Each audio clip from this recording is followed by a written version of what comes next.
Welcome to this Zentangle Quickie. My name is Heather Hartwick Gladden. I'm a certified Zentangle teacher. And today we're going to take a look at the Tangle Wiffles from Judy Murphy. I was looking for something, I don't know, something kind of on the easy side. I am going to draw my four corners and my border though. And I came across this one. It seems like I had seen it before. It's been around for a while. And something just struck me about it, and I'm like, well, that's kind of cute. Let's take a look at that. So this would be one that you could use as a fill-in or a background, and it's just cute. Let's see. I think I'm gonna do it. I was thinking I was gonna do it diagonal, but then I just changed my mind. Um, so again, super simple. There's like two steps. It's on the lines of like bead line or I'm trying to think of some other ones, but it's just really neat. Okay, so I'm just going to start in the middle, and it could be multiple strokes, but I'm going to try to do it on one continuous. So just kind of a straight-ish line, and then every so often, three little bumps like that. It says, and then flip flop it, and you can either do it exactly mirrored, doesn't have to be exact, or you could do it offset. And I did it offset in my step out, and that one will finish. And then you would just continue. Why do I have to think about it when I'm going the opposite direction? I don't know. But you would just like that. Now, one of the things that I noticed she did um, in in her step out, there will be if there's variations, ideas on how to use this, etc. And I think I will add this in here, so you could. This will be a montage of different ways that you can use it. Maybe I'll do a second one here,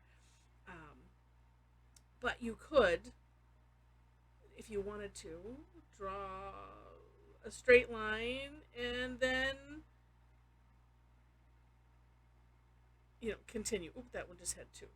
You could also, let's go on this side. You could just draw.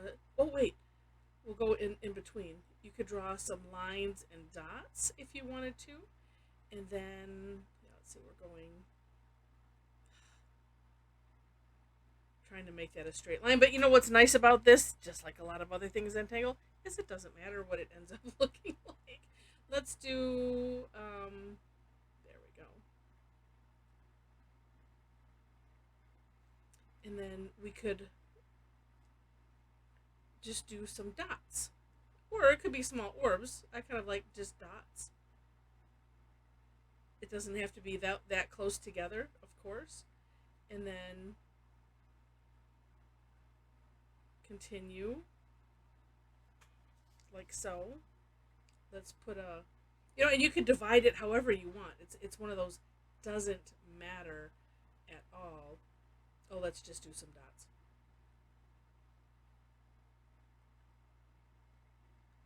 And I think the only tricky thing with this one is when you flip it backwards, just making sure that your spacing is, so it's going to be different when the little bumps are facing outwards versus inwards like this. But it's just it's just cute. That's all there is to it. Shading, I'm like, shading. I don't know. Well, okay. Number one. Okay, so let's do this on here. Oh, I don't want to use that one. Let's use one that's, there we go. Just shade the whole section. Now I'm going to, I'm thinking you could, if you wanted to, maybe put some shading down the center of some. And we'll try this because she did have another variation that we can try.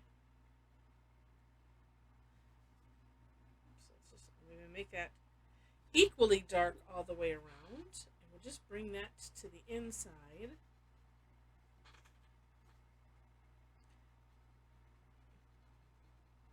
And it's just neat to have great ideas like this, just to use whenever you want to, decorate something up. And there's a great example right there that you can have some fun with. All right, so let's do a second, and we'll do similarly 4 corners. And if you don't know, this is actually the first, second and third step of the Zentangle method. So the other thing that she showed was you could do it jagged. So we'll do the same thing, and then we'll shade in between and see what that looks like. So then it's a similar idea, and it's just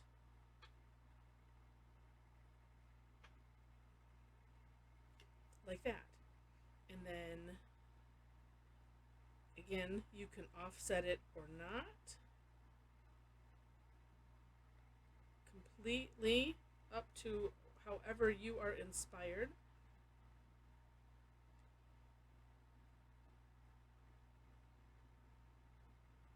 But it's just, like I said, just a cool idea.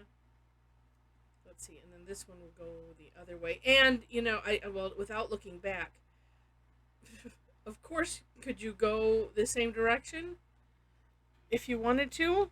No reason why not. Let's see, let's do, because I did the kind of like a nice little broken line is what I was thinking. And just nice to have something, you don't have to think about it too much. Just do. And I might use a jagged, use this jagged one where if I have a tangle that, or if my overall work is going to be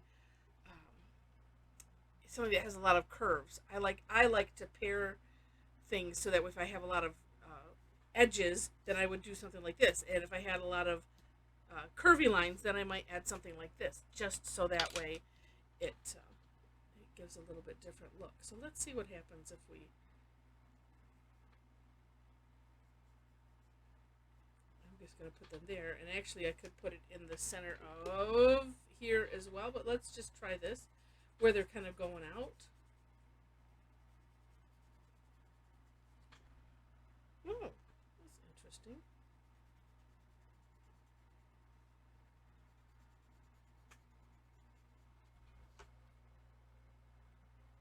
Yeah. And then, this is already here, so I'm just going to bring this in without putting any extra graphite on. We'll see what it looks like both ways. And I do that because it's just like, to me, it kind of needs a little something else. But that's just me. Oh, and then this is going to make it all dark right here. Oh well. Oh well. That's okay.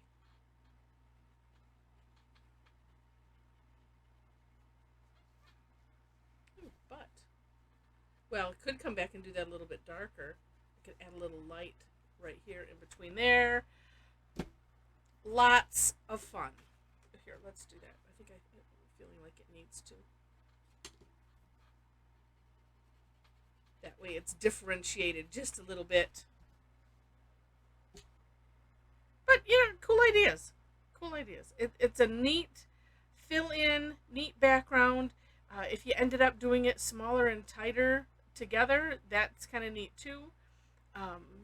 Doing it back to back is kind of neat. She did have one other variation idea on the step up, but I will let you go take a look at that. That you will find in the For More Inspiration link in the description section.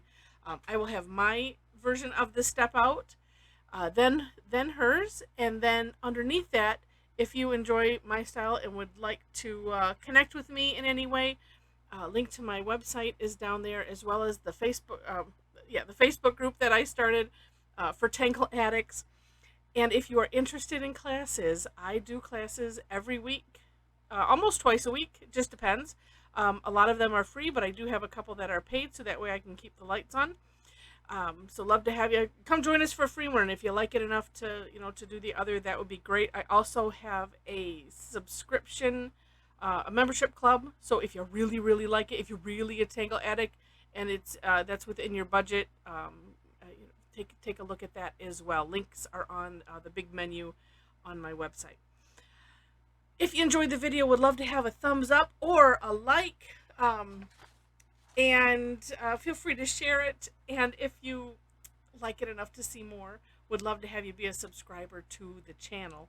I do post daily, and sometimes more than one video a day. It just depends on things. I try not to do too many, but sometimes I'm putting up like class replays, so there might be 3 posts. So you want to make sure also click on the notification bell to define how you want to be notified, if you want to be notified at all. I personally don't like my phone blowing up with things, so I turn all of those off. And I just alert you to that because I'd rather have you not be notified and enjoy the subscription versus unsubscribe because I post too much stuff or something. So anyway, again, hope you enjoyed it. I certainly hope that you did. It's a really cute little tangle, and have fun with it. Thanks again for watching, and I wish you happy tangling.